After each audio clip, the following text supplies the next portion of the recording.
Mesdames, Messieurs, bonsoir. Bienvenue dans ce nouveau webinaire Grands Espaces dédié à notre réveillon du Nouvel An en Géorgie.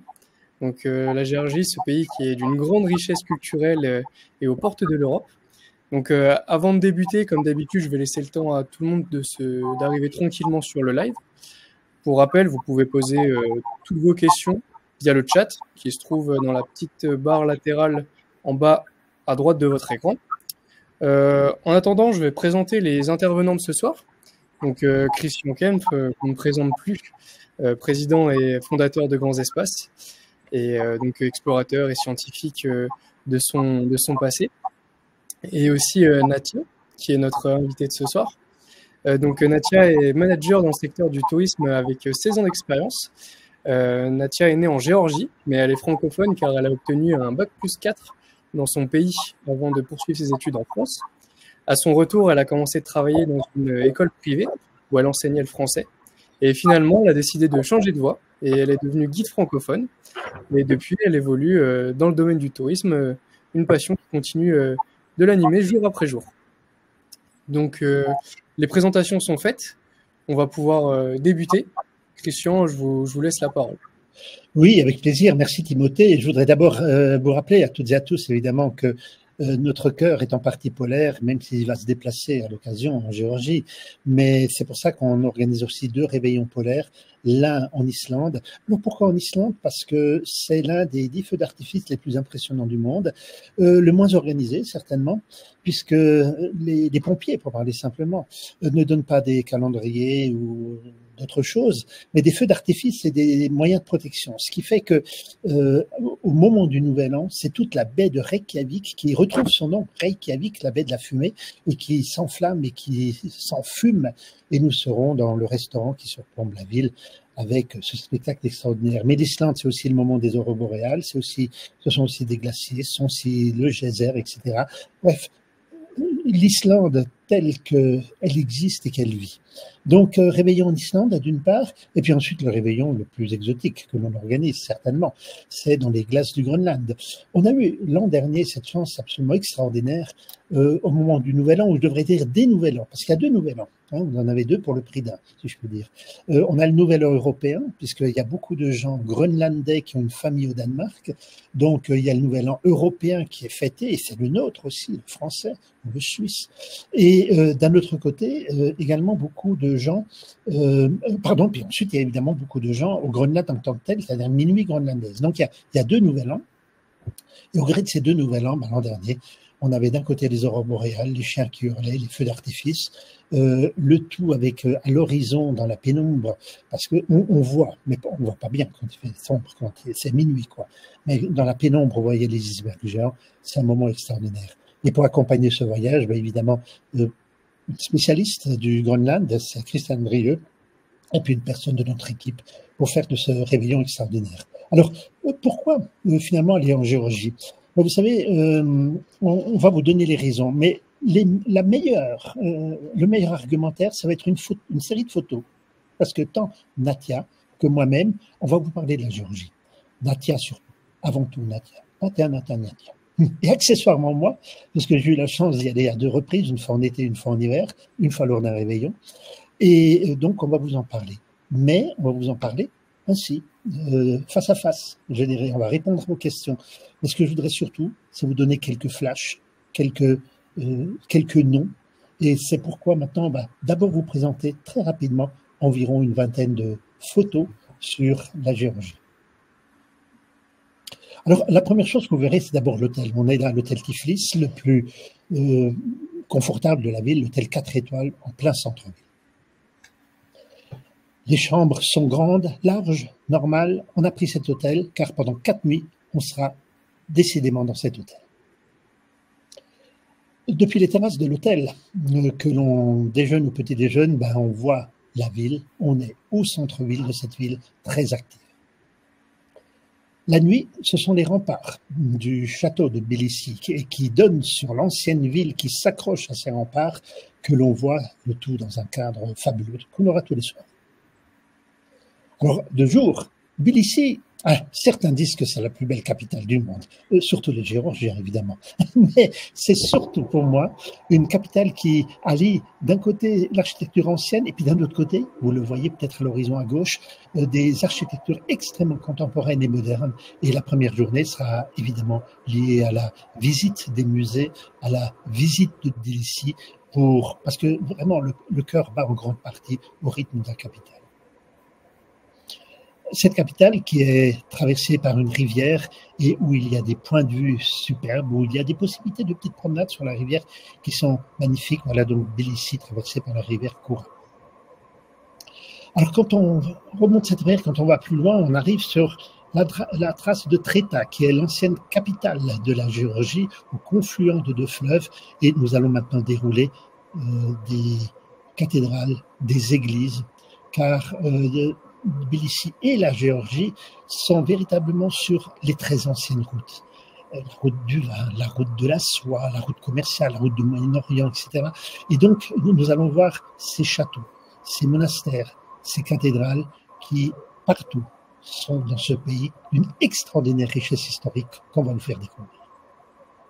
Évidemment, si certains ne veulent pas aller prier très souvent dans les cathédrales, il y a autour toute une série de friandises très originales.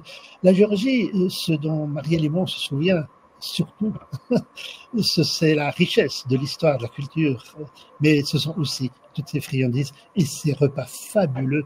La cuisine géorgienne, c'est un petit paradis que vous allez découvrir.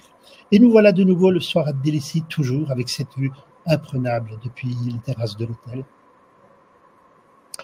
Alors évidemment, avec un petit verre de vin à la main. Quand on arrive en Géorgie, on ne peut pas ne pas s'intéresser au vin. C'est là qu'il y a 8000 ans, le vin a été, je dirais, presque créé. Et comme la pancarte le dit, sauvons notre planète. Non pas du réchauffement climatique, mais tout simplement parce que c'est la seule planète où il y a du vin. C'est dans les petites rues que l'on déguste ces belles bouteilles. Il y a des petites ruelles de la vieille ville où il y a beaucoup, beaucoup de bars à vin et qui sont autant de lieux de rencontre. Et ensuite, ce sera... Oula. Alors là, on arrive à des noms géorgiens et c'est Nadia qui va nous dire où on est dans cette ancienne ville troglodyte. Donc, la ville troglodyte s'appelle Uplistsihe. Bon, on l'écrira. Mais sur la route, il y a des choses que je connais bien. On va passer à la photo suivante, absolument, qui sont toutes ces excellentes petites friandises et que là, encore une fois, que l'on appelle... Shingali. Des Shingali qui sont...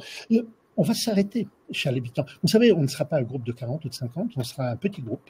Et ce sera pour nous l'occasion, y compris de faire nous-mêmes ces petites friandises, donc photo suivante, et puis aussi de voir comment se fabrique. J'ai envie de dire, pardon, Nadia, la baguette géorgienne, c'est pas tout à fait ça, mais disons comment on fait le pain traditionnel, l'un des pains traditionnels de Géorgie. Et puis on passera une journée vers le Caucase. Le Caucase est connu pour, en Géorgie du moins, ces grandes tours médiévales qui étaient autant de tours de guet. Nous irons carrément très haut dans le Caucase.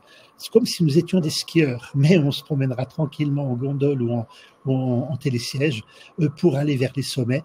Mais cette montagne qui culmine à plus de 5000 mètres, on ne peut pas ne pas la voir. Et regardez donc ces sommets extraordinaires. Bon, il faut le beau temps, certes, mais nous irons de toute manière dans le Caucase, par la route militaire du Caucase. Le Caucase, c'est une montagne qui est lourde d'histoire, comme le sont les Alpes d'ailleurs, ou l'Himalaya, et il n'est pas possible d'aller en Géorgie sans voir cet élément constituant du paysage.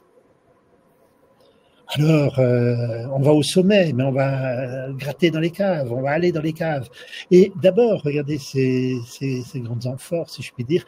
Le vin, la tradition vinicole, autrefois, était d'avoir du vin et de le faire mûrir, enterré, non pas dans des tonneaux, mais dans des amphores. Les tonneaux, évidemment, maintenant, ornent toutes les caves et on visitera plusieurs caves. Et on dégustera, évidemment, les vins qu'il faut, qu'ils soient blancs, rosés ou rouges, et qui sont l'un des délices des tables géorgiennes. Avec l'effet que ça fait. Ici, c'est une photo pour faire sourire. Nous voulions payer, c'était lors d'un temps libre, on voulait payer quelque chose pour entrer dans l'église, mais c'était pas possible.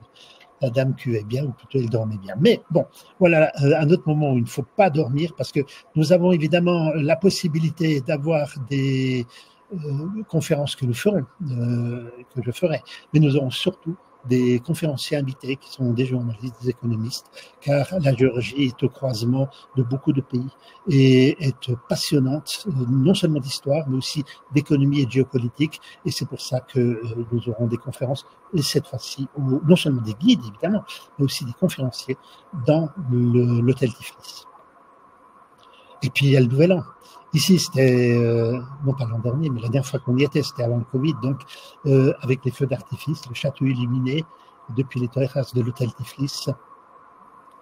Et puis, on pense déjà à ce qu'on va faire le lendemain, mais on revient rapidement à l'hôtel Tiflis par la photo suivante pour voir ces feux d'artifice qui illuminent la ville pendant longtemps. On est dans la capitale de la Géorgie. Et on termine par le dernier jour, par, si le temps le permet, l'une des plus belles vues de la Géorgie, avec ses villages perchés, très riches d'ailleurs en vignobles et en vin aussi, très riches d'histoire, villages protégés, anciens, mais avec cette vue sur le Caucase et cette plaine qui sur le plan agricole est très dense et très riche. Donc, photo suivante. Pour arriver de nouveau à la capitale, un dernier clin d'œil le soir avant de prendre l'avion et de revenir sur Paris. Merci Timothée pour ces images. Et pour ma part, je voulais surtout introduire ce webinaire avec des questions que nous avons évidemment.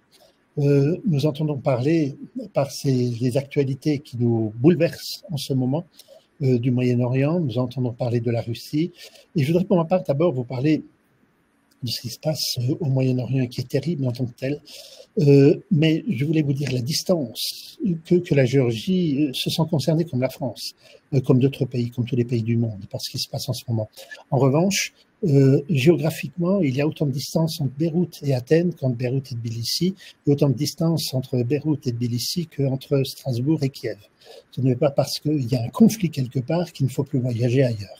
Quand vous consultez les recommandations sur diplomatie.gouv, il est marqué en grand: la Géorgie est un pays sûr et le voyageur peut s'y rendre sans difficulté. Voilà. Donc, pas de souci à ce point de vue-là. La Géorgie, c'est pas un pays en guerre. Maintenant, Natia, il y a eu des manifestations quand même ces derniers temps en Géorgie. Alors, dites-nous, rassurez-nous. Oui, tout à fait. Bonjour tout le monde, tout d'abord. Donc, Timothée m'a présenté, donc rien à rajouter.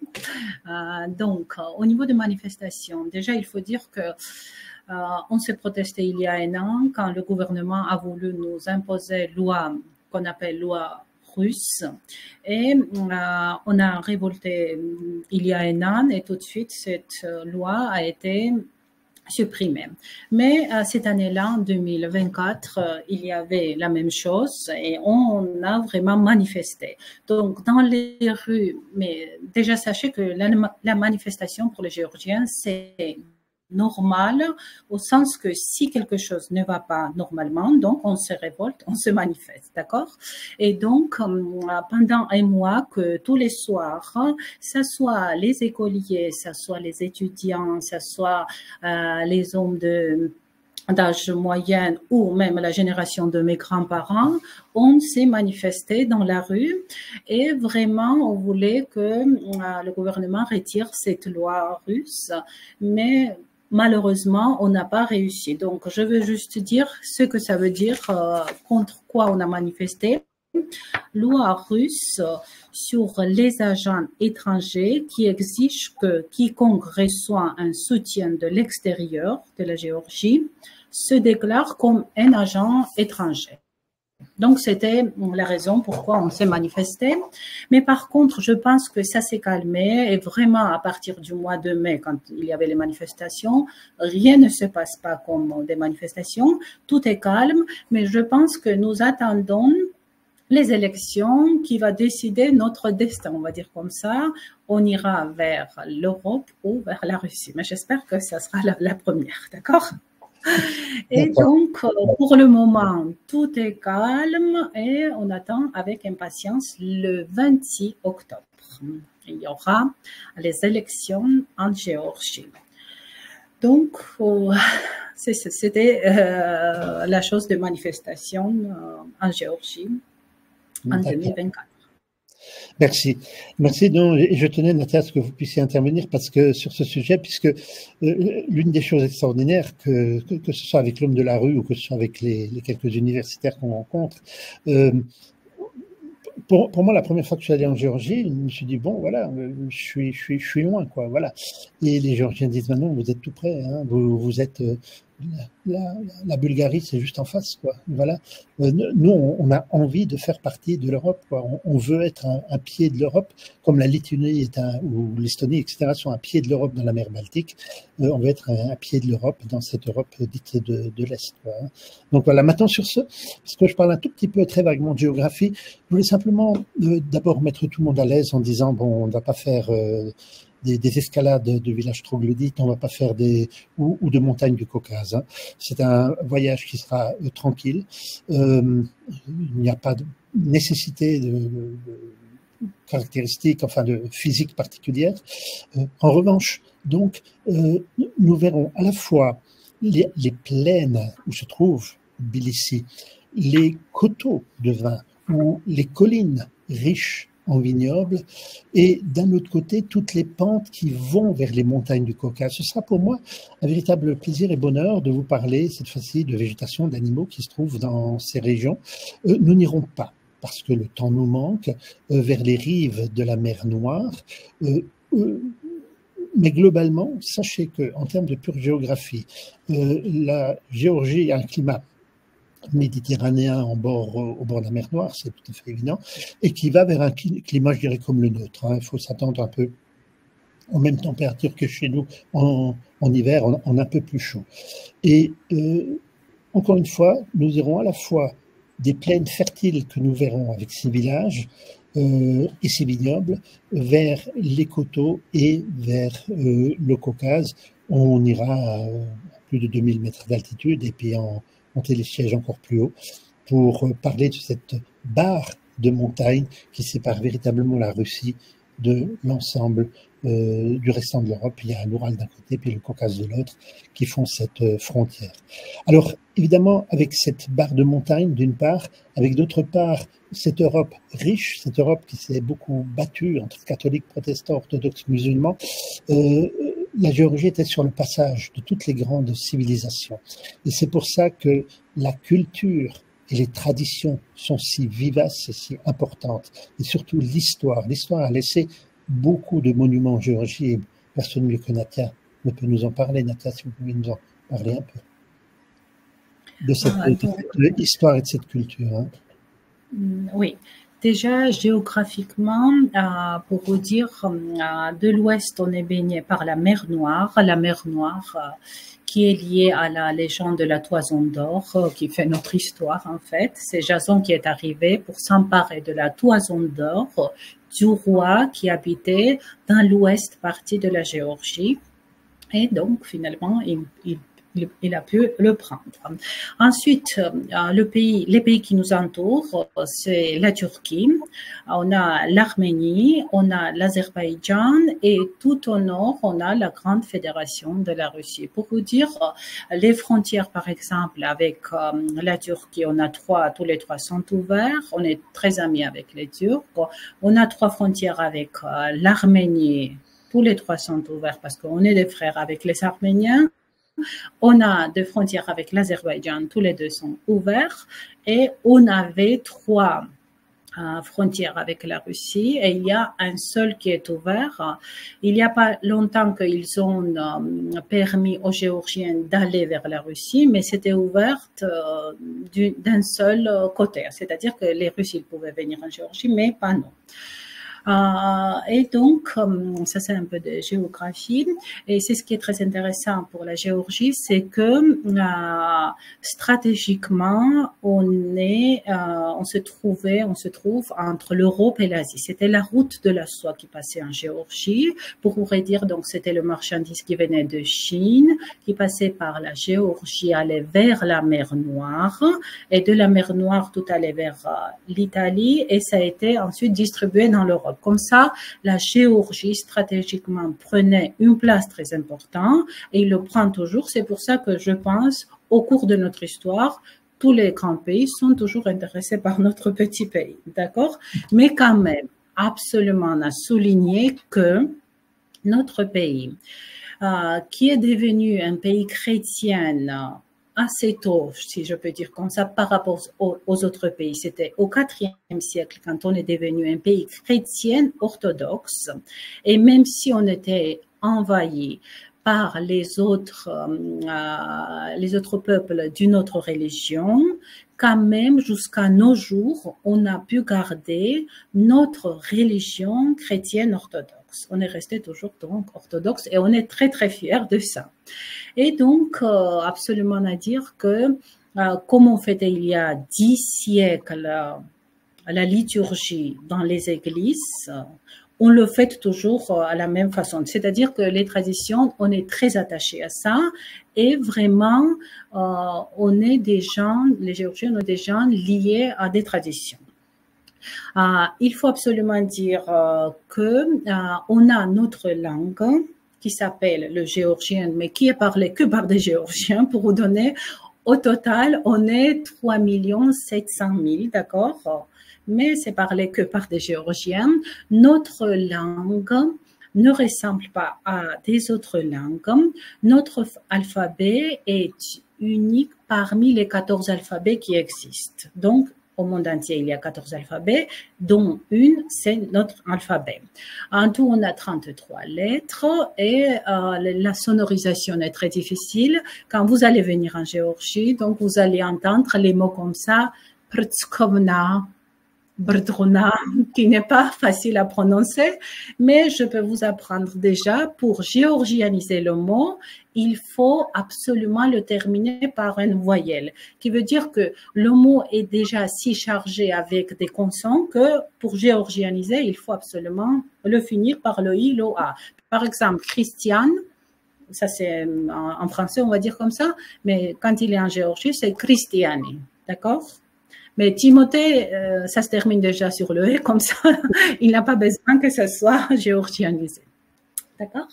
Et donc, on est fiers de notre religion qu'on a pu garder pendant l'histoire. On est très fiers de notre langue qui est parlée par des Géorgiens et surtout notre alphabet. Et quand nous, quand on écrit, on nous dit que vous n'écrivez pas, peut-être que Christian, il va dire son avis à propos, mais vous dessinez parce que les lettres sont si bien arrondies, si bien travaillées que c'est vraiment un plaisir de regarder les écritures en géorgien. À l'époque soviétique, vous savez déjà que pendant 70 ans, on était sous l'influence russe de 1921 jusqu'au 1991. Et donc, les écritures partout, c'était en deux langues. C'était en russe et en géorgien en bas. Maintenant, quand vous allez venir en Géorgie pour ce beau circuit que Christian propose, donc, les écritures sont en deux langues. La première, c'est géorgien, on est fier, et en bas, c'est en latin. Comme ça, on montre vers où on veut aller. D'accord? Et encore une petite chose absolument à souligner, notre actuelle présidente, bien sûr, je pense qu'il y en a qui ont entendu parler, c'est à moitié française, une dame qui s'appelle Salome Zurabichvili et à moitié géorgienne parce que justement en 1921, quand le gouvernement géorgien était chassé de la Géorgie par la mer Noire, ils sont partis vers la France pour demander l'asile. Et donc, les grands-parents de Salome Zurabichvili, actuelle présidente, faisaient partie de ce groupe-là qui était chassé par les Russes, d'accord? Donc, elle est née en France, elle a grandi là-bas, elle a fait ses études là-bas, elle a déjà travaillé là-bas, quand notre gouvernement a demandé qu'elle vienne dans notre pays. Et actuellement, c'est le destin, je pense, que à elle aussi de lutter contre notre ami, que je ne vais pas dire le nom, d'accord? Notre actuel gouvernement est un peu pro-russe, on va dire comme ça, tandis que la présidente n'est pas du tout d'accord avec eux et c'est pour ça qu'entre eux, ils ne s'entendent pas bien. Par contre, d'après les sondages, 85% de la population veut absolument de cesser avec la Russie et d'aller vers l'Europe. Et justement, la présidente qui soutient à ça, et donc on est sur la bonne voie, je pense. Pendant l'histoire, on a eu des moments de chute, des moments de montée. On était envahi par des Arabes pendant 4 siècles. On était envahi par les Perses. On était envahi par les Turcs seltchoukides. Mais si vous allez venir dans notre pays, vous allez voir, on garde toujours notre identité dont je vous ai parlé. Et donc, vous serez bienvenus dans notre pays qui s'appelle toujours Géorgie, mais en géorgien, c'est Sakartvelo. Christian, il vous a montré une photo et il a dit que c'est vraiment le pays où il y a beaucoup de vin, etc. Et déjà, le mot Sakartvelo, Tveli, ça veut dire le raisin. Et donc, le vin, il est mis dans le nom de notre nom de notre pays. Donc, on est très lié à nos traditions. Pendant votre voyage, qui est vraiment très positif parce que c'est le réveillon, et pour les Géorgiens, le réveillon, ça compte autant que on le fête nous aussi 2 fois. C'est-à-dire le 31 décembre, justement, d'après votre circuit, que le 31 décembre, on va fêter absolument le réveillon à la nuit, et on fête aussi le 13 janvier, c'est-à-dire 2 semaines après, parce que donc le 31 décembre, il y a le carême que la plupart des Géorgiens suivent, et comme ils ne peuvent pas manger des plats qui sont vraiment abondants sur la table, et Christian peut être le témoin de ça, donc c'est pour ça que en fait, le 31 et dans 2 semaines aussi qui arrive parce que le carême, ça se termine pour Noël géorgien. Le Noël qui est fêté le 7 janvier, d'accord? Donc, on a un festin le 31 et le 13 janvier.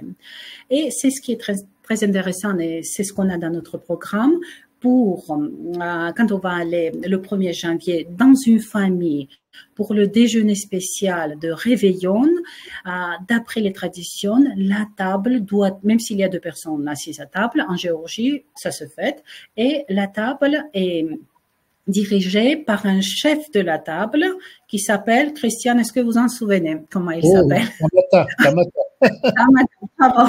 Bravo, ça, on le retient toujours. Tamada, qui se met au bout de la table, et c'est lui qui va dire les toasts, et tous les membres du festin, ils sont obligés, entre guillemets, de boire le même toast.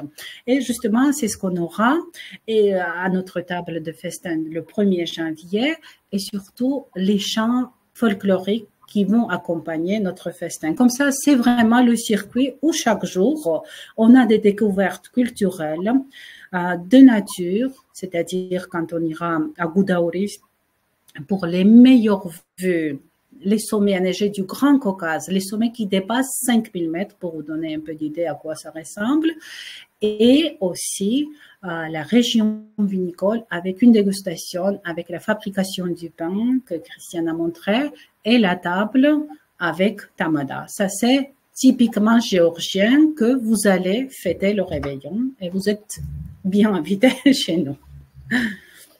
Merci beaucoup, ça donne envie de venir, effectivement. Natia, vous avez fait un tour d'horizon. Et évidemment, pour nous autres, dans ces voyages, on va aussi s'intéresser, et il y aura, je pense qu'on peut le promettre, l'une ou l'autre intervention aussi extérieure, que ce soit d'un journaliste ou que ce soit d'universitaire, parce que les guides font un très bon travail, mais d'un autre côté, c'est toujours bien que l'on puisse à un moment poser des questions, que ce soit sur cette montagne caucasienne avec ces très nombreuses minorités qui existent tant d'ailleurs au sud que surtout au nord du Caucase, et qui sont hélas dans la partie nord du Caucase avec les Russes complètement opprimés, mais ça c'est une autre histoire, c'est pas l'histoire de la Géorgie ça. Mais néanmoins, ce Caucase, et puis ensuite des personnes qui puissent également parler comment dirais-je de ces aspects de ce pays encore une fois, j'ai été très étonné, véritablement tourné vers l'Europe, quoi. Nous autres Français, on ne se rend pas compte de l'attirance qu'a cette Europe stable, économique, et que ce soit pour des pays comme la Moldavie, que ce soit des pays comme la Géorgie, et il faut entendre ces voix, et il faut les entendre évidemment au travers de guides et des gens de la rue, mais il faut aussi, et des 85% des Géorgiens qui sont pour, je dirais, mais il faut aussi l'entendre pourquoi, je dirais, quelles sont les raisons économiques profondes, parce que c'est vrai aussi que la Géorgie est un pays qui, sur le plan économique, va bien, quoi. Je veux dire, c'est un modèle pour l'Europe. Alors, je pense qu'on a vraiment parlé un peu de tout. Est-ce que Timothée, est-ce qu'il y a eu des questions particulières auxquelles Natia surtout pourrait répondre? Écoutez, pour le moment, on n'a pas de questions, mais si, messieurs, dames, vous en avez, n'hésitez pas. Alors, moi j'ai Marielle qui me souffle, mais qui sera le guide ou la guide? Donc, la guide que vous connaissez, très expérimentée, qui a déjà guidé notre réveillon avant Covid, c'est Katia qui va guider ce circuit-là à partir de 28 décembre jusqu'au 2 janvier 2025 déjà. Entendu. On aura effectivement pas d'autres questions? Toujours pas de questions dans le chat, visiblement. Et toi-même, Timothée, est-ce que du coup, je prends presque la voix d'animateur, mais est-ce que toi-même, est-ce que pour toi, on a fait le tour un petit peu, ou est-ce qu'il peut y avoir d'autres questions venant sur le plan pratique, etc. Bon, encore une fois, le vol, c'est un vol direct de Paris, un vol de Paris à Tbilissi, et puis un vol retour direct. Sur le plan pratique, rien de particulier. Écoutez, en tout cas, vos présentations étaient très complètes. Ouais, merci Natia, vraiment merci. Ouais, merci beaucoup pour ça. Écoutez, si on n'a toujours pas de questions et que vous avez présenté l'ensemble de ce que vous vouliez présenter, on va pouvoir conclure, je pense. Donc déjà, messieurs, dames, si ce webinaire vous a motivé à découvrir ce beau pays qu'est la Géorgie, je vous invite à consulter et aussi à contacter mes collègues de la réservation pour plus d'informations. Donc cette conférence est à présent terminée. Vous pourrez aussi la visionner à nouveau en replay, que vous recevrez à la fin du webinaire, et elle sera disponible aussi prochainement sur notre chaîne YouTube. Donc Natia, merci beaucoup encore une fois pour ce cours culturel et d'histoire sur la Géorgie, c'était très intéressant. Et merci Christian pour la présentation sur l'aspect pratique du voyage. Merci à tous de nous avoir suivis. Je vous dis à très bientôt pour un prochain webinaire et une bonne soirée à tous.